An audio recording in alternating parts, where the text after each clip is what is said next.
For the Wildcats of Northwestern in the circle, it will be Renee Cunningham, sophomore. She entered her to pitch in the circle, so Northwestern actually started with 10. They dropped down to 9, not the start that Gredzelanek wants. So many things happening, Carol. It's amazing. And we see a walk. Taylor Pinnell, for Tennessee, that's a shot. Taylor Pinnell sends it into shallow center. Run score. When Tennessee draws back-to-back leadoff walks, Taylor Pinnell does not waste any time. She is on time and on plane as she hits it right back up the middle. Keep working from ahead. Here's Amaya Doyle sending one high and deep. And that's going to be fielded cleanly for the out, but scores another run. They have come back with a little fire in their bellies ever since that opening season loss. That is a beautiful pitch. Well, that's a good sign if you're Gredzelanek. Keeps this pitch down in the zone. That's a shot.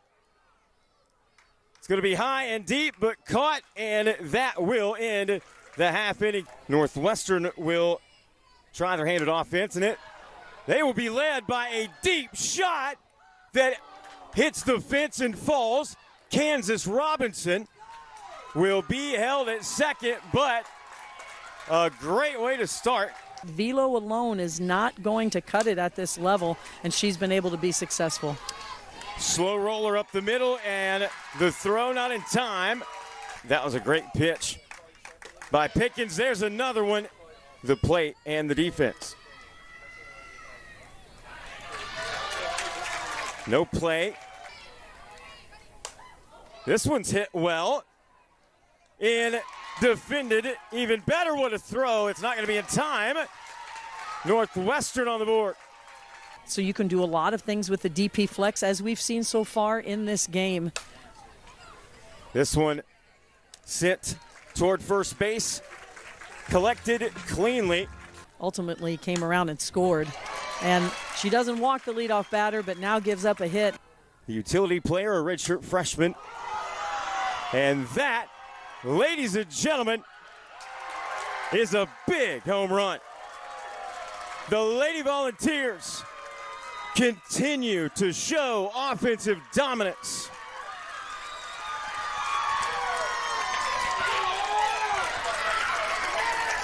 And the celebration should say it all. So important as a pitcher to be able to have that off-speed pitch. And Gabby Leach rips it right down the middle. It gets to the fence, and she's going to go for 3. Leach with the awareness to see that she had time for that extra all-important base. Very fortunate to get to third base. Hesitates. Get a look at it here. Hesitates around second base and then says, nah, I think I can make it. And she is fortunate, the exchange. Nice decision. And the call is safe. The call is obstruction on the catcher, Emma Ray. Grace Nito comes up, and her catcher was actually pointing to first base, didn't think they'd have a chance, so she was a little out of position, not ready for the ball, but you see that left foot in that last situation. This one hit into foul territory, but dealt with beautifully. Their offensive output here at NFCA 2025, and they do just that. That's going to make it to the track, all the way to the fence. Heading to third, throw on time, and out at 3. Great throw to get that out. Run scores, 6-1 is the line. So that ball's hit to the second base position, but she's playing up the middle, so that ball gets all the way to the fence. But how about the exchange from Avasado over there to third base? The MLB Network. There's a well-hit ball, high and into center field. Not quite the distance she wanted. Coaches have led these programs to consistent regional appearances, super regional appearances, Women's College World Series. It's very, very rare, and Carlin Pickens makes it look easy. As she did right there. you can be a very, very successful in this sport in a lot of ways. That's a point that I agree with, as a catch is made in foul territory with no outs, as Tennessee looks to continue the dominance offensively, and that'll do it. Ball finds space and allows the stand-up double. From this Lady Vol team, as we mentioned a little earlier, they haven't just been winning games, they've been run-ruling teams. Run-ruling, yes. Another single with no outs. Tennessee already has 7 hits in this game, and we are just through 2 innings here in the top of the third. Great throw to try to get the out at 2. Overthrown back to home. Runner goes to 3, run scores. Aggressive base running. Here's the delivery, bunt laid down, fielded by the third baseman, and a wonderful throw for the out at first. 7-1 with the Lady Vols having scored runs in every inning, and well, how about 2 more? Ella Dodge, take a bow.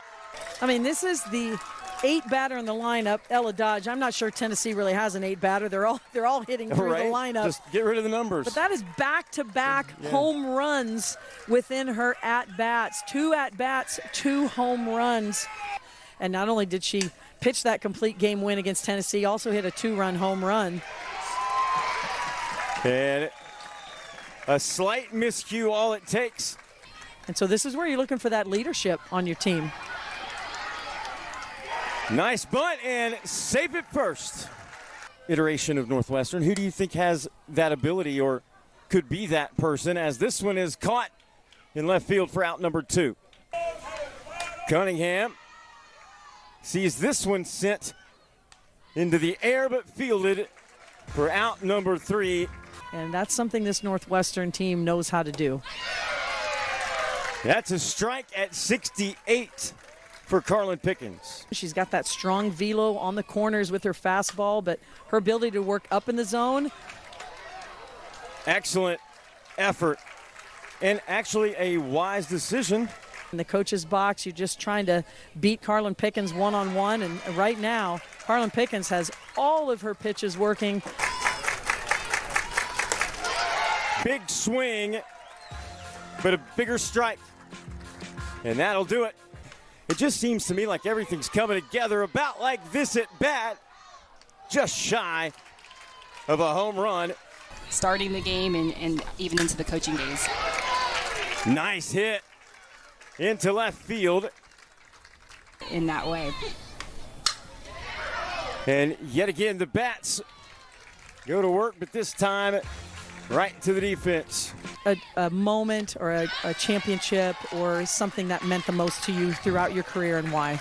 Not the best talent, but not to say that there wasn't a talented team, but you know what I mean. We just really bought into.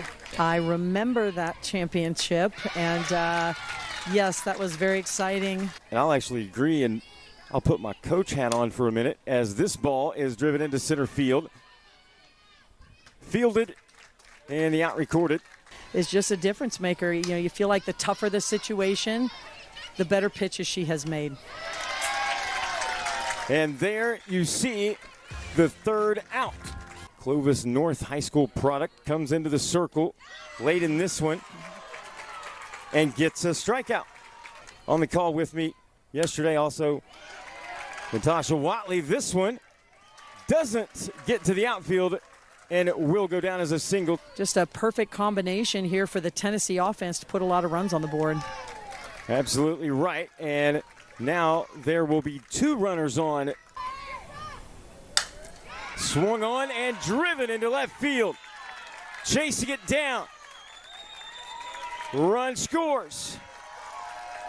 2 runners remain in scoring position. This is the 4th game in a row they've scored 10 runs, and now make that 11. Indeed, make it 11.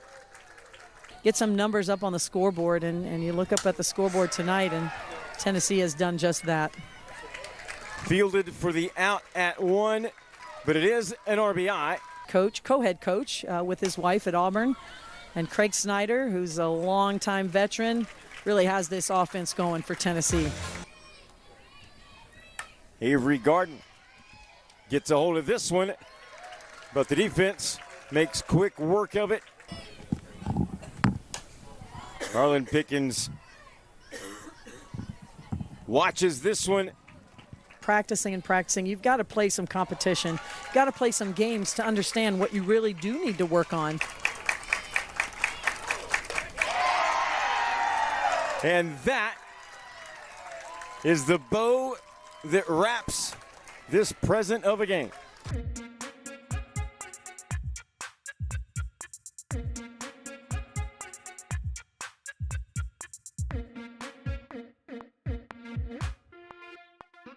Mm-hmm.